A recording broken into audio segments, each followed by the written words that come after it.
धूरि भरे अति शोभित श्यामजू, वैसे ही बनी सुंदर चोटी। अब संदर्भ आपका वही रहेगा।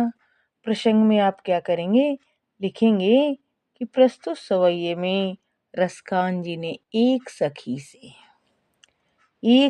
से दूसरी सखी के प्रति, यानी एक सखी दूसरी सखी से कह रही है कि श्री कृष्ण का सौंदर्य वास्तव में हृदयाकर्षक है, यानी श्री कृष्ण के सौंदर्य का वर्णन कर रही है। आप लिख सकते हैं कि एक गोपी सखी दूसरी गोपी सखी से श्री कृष्ण के बाल सौंदर्य का वर्णन कर रही है। धूरि भरे अति शोभित श्यामजू, तैसी बनी सिर सुंदर चोटी। श्री कृष्ण कहती कि हे सखी, एक वो सखी अपनी सखी से कहती, हे सखी, श्याम सलोने श्याम जी, सांवले यानी सांवले श्यामल वर्ण के श्री कृष्ण धूल से सने हुए अति शोभित अत्यधिक सुंदर लग रहे हैं। तैसे ही बनी सिर सुंदर चोटी, और वैसी ही उनके सिर पर सुंदर जो बेड़ी, चोटी मीन्स बेड़ी भी होता है, बेड़ी गुथी हुई है, वो और भी उनके बाल सौंदर्य को आकर्षित कर रही है। खेलत खात फिरें अंगना, क्या कहता है, खेलत खात फिरें अंगना, वे खेलते हुए नाना प्रकार की क्रीड़ाएं करते हुए और क्या करते हुए, भोजन करते हुए नंद के आंगन में क्या कर रहे हैं, इधर उधर विचरण कर रहे हैं। पग पैजनी बाजत पीरी कछोटी, और जब वो इधर उधर दौड़ते हैं या लिखे विचरण करते हैं आंगन में, तो उनके पैरों पर बंधी हुई पैंजनी मधुर ध्वनि उत्पन्न करती है। पीरी कछोटी, और उन्होंने क्या किया है, पीले रंग का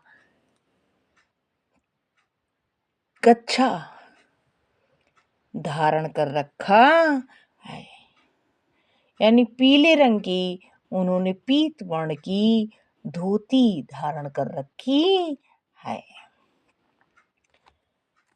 वह छवि को रसखान विलोकत, वारत काम कला निधि कोटि। रसखान जी कहते हैं कि उस सुंदर छवि को देखकर, उस सुंदर छवि पर क्या होता है, कामदेव अपनी करोड़ों कलाएं न्यौछावर कर देता है, यानी कामदेव की करोड़ों कलाएं क्या हो जाती हैं, श्री कृष्ण के सौंदर्य पर समर्पित हो जाती हैं। श्री कृष्ण के सौंदर्य के समक्ष वो करोड़ों कलाएं, कामदेव की करोड़ों कलाएं नतमस्तक हो जाती हैं। काग के भाग बड़े सजनी, हरि हाथ सो ले गयो माखन रोटी। कहती हे सखी, इस कौवे के तो बड़े ही भाग गए, इसकी कितनी प्रशंसा न की जाए। ये अत्यंत भाग्यशाली है जो श्री कृष्ण के हाथों से माखन और रोटी लेने का इसे अवसर प्राप्त हो गया है। यानी ये बड़ा कौवा जो है, ये बड़ा सौभाग्यशाली है जो इसे श्री कृष्ण के हाथों से माखन रोटी प्राप्त करने का अवसर मिल गया है।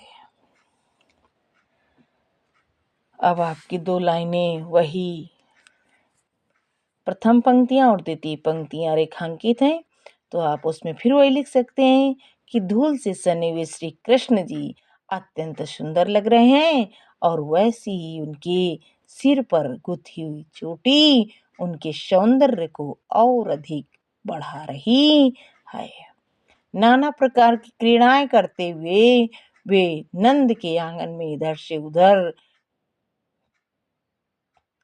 विचरण कर रहे हैं और भोजन कर रहे हैं।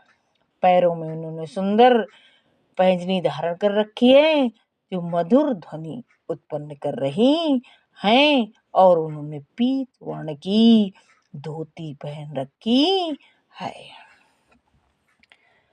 अब इसमें आपका प्रश्न आएगा, गद्यांश का संदर्भ तो आप जानते ही हैं, और बाल कृष्ण की वेशभूषा का वर्णन कीजिए। तो आप लिख दीजिए कि श्री कृष्ण का शरीर धूल दूषरित है और उनके सिर पर सुंदर चोटी हृदयाकर्षक है, और उनके पैरों में जो पैजनी पायल बज रही है वो मन को मोहने वाली है, और उन्होंने पीला कच्छा पहन रखा है। बाल कृष्ण की छवि पर कौन क्या न्यौछावर कर रहा है? तो आप लिखिए कि बाल कृष्ण की छवि पर कामदेव अपनी करोड़ों कलाओं को न्यौछावर कर रहा है। काव्य सौंदर्य आपका वही रहेगा जो पहले में मैंने बताया था। रस वात्सल्य हो जाएगा, क्योंकि यहाँ बाल स्वभाव बाल कृष्ण के बारे में वर्णन किया गया है, और आपकी सभी चीजें वही रहेंगी। Okay, thank you.